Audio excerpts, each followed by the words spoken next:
Big boss Malayalam season 7 ഇന്നത്തെ എപ്പിസോഡിന്റെ അവസാന ഭാഗത്തായിട്ട് ഒരു ഒന്ന് രണ്ട് സംഭവങ്ങൾ കാണിക്കുന്നുണ്ട്. അനീഷ് കുത്തിയിരിപ്പ് സമരം നടത്തുകയാണ് കേട്ടോ.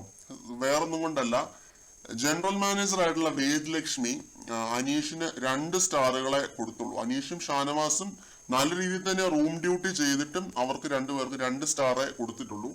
അനീഷിന് 3 സ്റ്റാർ കിട്ടുക എന്നുള്ളത് അനീഷിന് ഒരു ആവശ്യമാണ്. കാരണം ആ ഒരു നോമിനേഷൻ പവർ അനീഷിന് തിരിച്ച് ലഭിക്കും ആ ഒരു 3 സ്റ്റാർ കിട്ടിക്കഴിഞ്ഞാൽ. അന്ന് ബിഗ് ബോസ് ഓൾറെഡി പറഞ്ഞു. പിന്നെ അക്ബറിന് ക്യാപ്റ്റൻസി ആ ഒരു സംഭവം തിരിച്ചു കിട്ടും. അപ്പോൾ ഇതുകൊണ്ട് ഇവർ രണ്ടുപേരും അതിനായിട്ട് കളിക്കും എന്നുള്ള രീതിയിൽ തന്നെ ആയിരുന്നു ആദ്യമേ. അപ്പോൾ അനീഷിന് ഇത് കിട്ടാതായപ്പോൾ നല്ല രീതിയിൽ തന്നെ ഒരു വിഷമവും ദേഷ്യവും ഒക്കെ ഫീൽ ചെയ്യുക. അവിടെ ഒരു കുത്തിയിരിപ്പ് സമരം നടത്തുകയും ചെയ്യുന്നു. അപ്പോൾ ഇതിനിടയ്ക്ക് നമ്മുടെ ശോഭയും നെവിനും ഒക്കെ ഇത്തിരി കളിയാക്കുന്നുണ്ട്. അനീഷിനെ ഇങ്ങനെ എനാക്ട് ചെയ്യുക, ഇങ്ങനെ കൈകൊണ്ട് കാണിക്കുന്ന പോലെയൊക്കെ കാണിക്കുക. അപ്പൊ അങ്ങനെയൊക്കെ ചെയ്ത് അവരവിടെ ഇരിപ്പുണ്ടായിരുന്നു. എന്നിട്ട് പിന്നെ അനീഷ് അവിടെ തന്നെ കിടക്കുന്നുണ്ട് കേട്ടോ.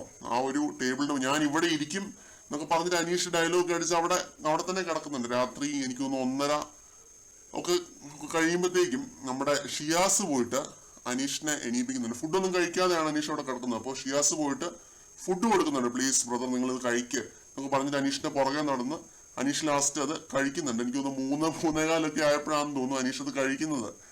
അപ്പോ എന്നിട്ട് ഇതൊക്കെ കഴിഞ്ഞ് കിടക്കാനായിട്ട് ഗുഡ് നൈറ്റ് പറയാൻ പോയതും ഷിയാസിന് കൈ കൊടുക്കുന്നു. എന്നിട്ട് ഗുഡ് നൈറ്റ് പറഞ്ഞിട്ടാണ് പോകുന്നത്. ശോഭയ്ക്ക് കൈ കൊടുക്കുന്നില്ല.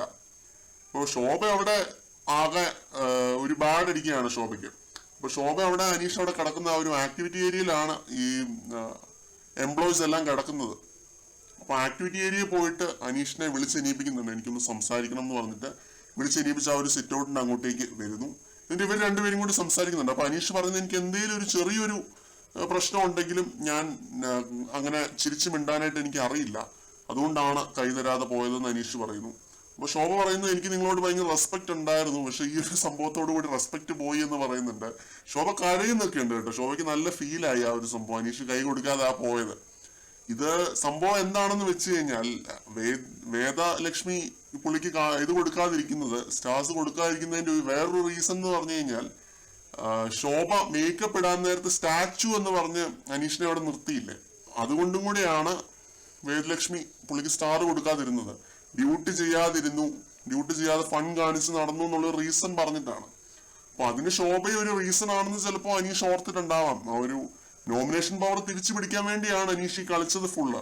ഡ്യൂട്ടീസ് അത്രയും പ്രോംപ്റ്റ് ആയിട്ട് ചെയ്തത് ഫുള്ള് ഈ ഒരു നോമിനേഷൻ പവർ തിരിച്ചു കിട്ടാനായിട്ടാണ്. അപ്പൊ അത് കിട്ടാതായപ്പോ അനീഷിന് ഇത്രയൊരു ദേഷ്യവും വിഷമവും ഒക്കെ ഫീൽ ചെയ്തിട്ടുണ്ടാവാം. അതായിരിക്കാം ഒരു ഗുഡ് നൈറ്റ് പറയാതെ, ശോഭയോട് ഗുഡ് നൈറ്റ് പറയാതെ പോയി കിടന്നത്. പിന്നെ ഷിയാസ് അവിടെ നല്ല രീതിയിൽ തന്നെ ഒരു മെച്ചുവേർഡ് ആയിട്ടുള്ള ഒരു കാര്യം ചെയ്ത പോലെ എനിക്ക് തോന്നി കേട്ടോ. അങ്ങനെ ഒരാളെ പട്ടിണിക്കിട്ട് അതൊന്നും ശരിയായിട്ടുള്ള കാര്യമല്ലല്ലോ. അപ്പോ ആര്യം പറയുന്നുണ്ട്, അവന്റെ ഗെയിമാണ്, അവനെ വെറുതെ വിട് എന്നൊക്കെ ഉള്ള പോലെ പറയുന്നുണ്ട്. കപ്പടിക്കാൻ വേണ്ടിയാണ് എന്നൊക്കെ ആര്യം പറയുന്നുണ്ട്. പക്ഷേ ഷിയാസ് അതൊന്നും വകവെക്കാതെ ഫുഡ് കൊടുക്കുന്നുണ്ട്, ഭക്ഷണം കൊടുക്കുന്നുണ്ട്. ഫുഡ് കഴിക്കട്ടെ, അത് കഴിഞ്ഞിട്ടല്ലേ കപ്പടിക്കുന്നതെന്നൊക്കെ ഷിയാസ് പറയുന്നുണ്ടായിരുന്നു.